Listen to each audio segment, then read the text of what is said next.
Good morning students, कैसे हैं सभी। आई होप सब सही होंगे, अच्छे से होंगे।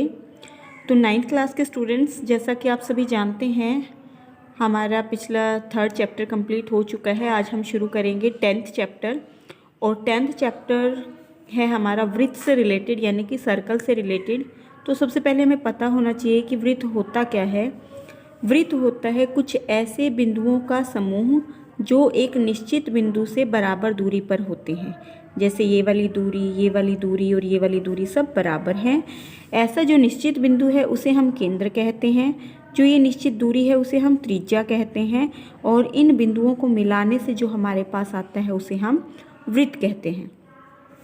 जो इस वृत्त की सबसे बड़ी जीवा होती है दो बिंदुओं को मिलाने वाली कोई भी रेखा। तो जो दो बिंदुओं को मिलाने वाली रेखा ये भी है, यहाँ पे अगर हम ड्रॉ कर दें ये भी है, लेकिन इन सब में से जो सबसे बड़ी होती है वो होती है वृत्त का व्यास। और जो त्रिज्या का, ये जैसे ये इतनी इतनी त्रिज्या है, इसका डबल होता है व्यास। अगर हम किसी वृत्त की दो त्रिज्याएं और ये हो गए उनकी संगत चाप, इनके बीच का जो एरिया होता है, दो त्रिज्या और चाप के बीच का एरिया, इसे हम बोलते हैं त्रिज्य खंड। तो ये भी त्रिज्य खंड है क्योंकि ये भाग दो त्रिज्याओं और उनकी संगत चाप के बीच का भाग है। और ये भी त्रिज्य खंड है, ये भी दो त्रिज्या और उनकी संगत चाप के बीच का भाग है। जो छोटा भाग है उसे लघु त्रिज्य खंड कहते हैं और जो बड़ा भाग है उसे दीर्घ त्रिज्य खंड कहते हैं। उसके बाद कोई भी वृत्त के दो बिंदुओं को मिलाने वाली रेखा है उसको हम क्या कहते हैं, जीवा कहते हैं। अगर हमारे पास ये देखिए ये जीवा है और ये उसकी संगत चाप है, इसके जो बीच का भाग होता है उसे हम वृत्तखंड कहते हैं। और यही जीवा और ये चाप, इसके बीच का जो भाग है, ये वाला भाग, इसको हम वृत्तखंड कहेंगे। लेकिन जो बड़ा भाग है उसको दीर्घ वृत्तखंड कहेंगे और जो छोटा भाग है वो लघु वृत्तखंड होगा। क्लियर। तो चलते हैं एक्सरसाइज 10.1 की तरफ।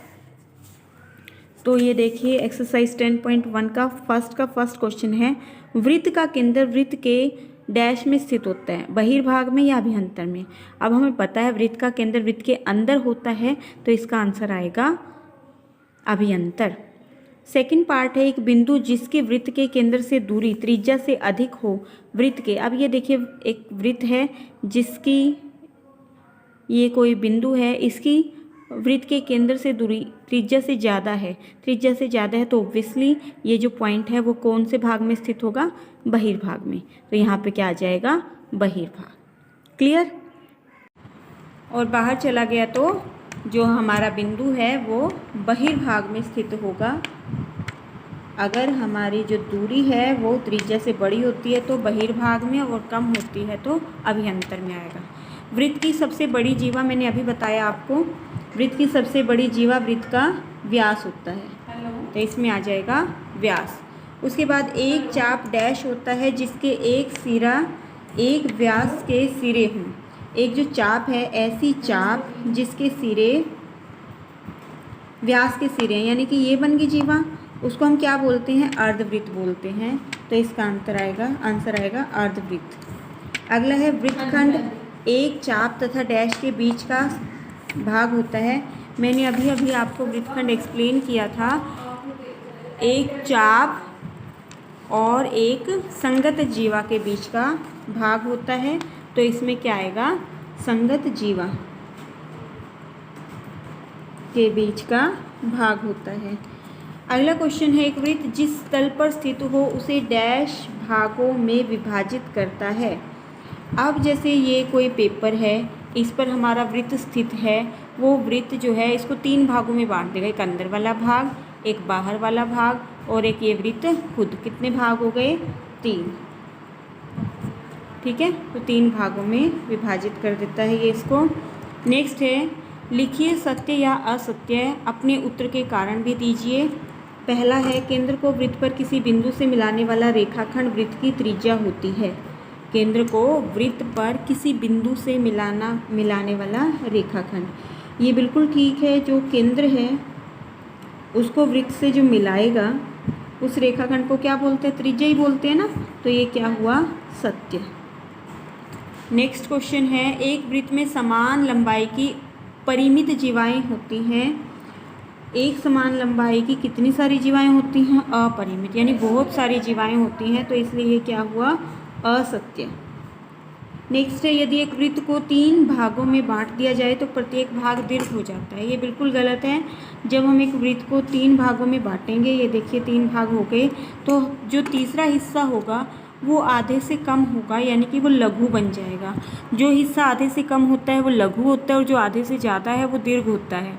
तो इसमें सारे हिस्से जो हैं वो आधे से कम हो गए हैं, तो ये सारे के सारे हिस्से लघु हैं, तो ये क्या हो गया? पूरी तरह से असत्य हो गया है।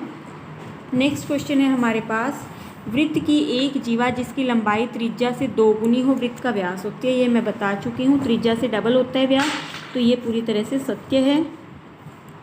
नेक्स्ट है, त्रिज्याखंड जीवा एवं संगत चाप के बीच का क्षेत्र होता है। ये भी मैं बता चुकी हूँ, जो जीवा और चाप के बीच का क्षेत्र होता है वो त्रिज्याखंड नहीं होता, वो वृत्तखंड होता है, तो ये बिल्कुल गलत है, तो इसका आंसर आएगा असत्य। और नेक्स्ट है, वृत्त एक समतल आकृति है। वृत्त बिल्कुल एक समतल आकृति है, क्योंकि इसको हम एक पेपर पर ड्रॉ कर सकते हैं ना। जो हमारा गोल होता है या गोला होता है उसको हम पेपर पर ड्रॉ नहीं कर सकते, तो वो समतल आकृति नहीं है। लेकिन वृत्त जो है वो हम पेपर पर ड्रॉ कर सकते हैं, इसलिए क्या हुआ? समतल आकृति है, और ये बिल्कुल सत्य है। तो आज के लिए इतना ही। ये वृत्त की कुछ बेसिक सी चीज़ें थी और एक्सरसाइज 10.1। आशा करती हूँ कि सभी को समझ आ गया होगा। तो जिसको भी समझ आ गया है वो अपने तक लिमिटेड ना रखे, इस वीडियो को अधिक से अधिक शेयर करें, स्पेशली गवर्नमेंट स्कूल के स्टूडेंट्स के साथ, ताकि वो अपनी स्टडी को कंटिन्यू कर पाएँ बड़े अच्छे तरीके से। तो चैनल को सब्सक्राइब करें ना करें, लेकिन इस वीडियो को शेयर ज़रूर करें। Thank you.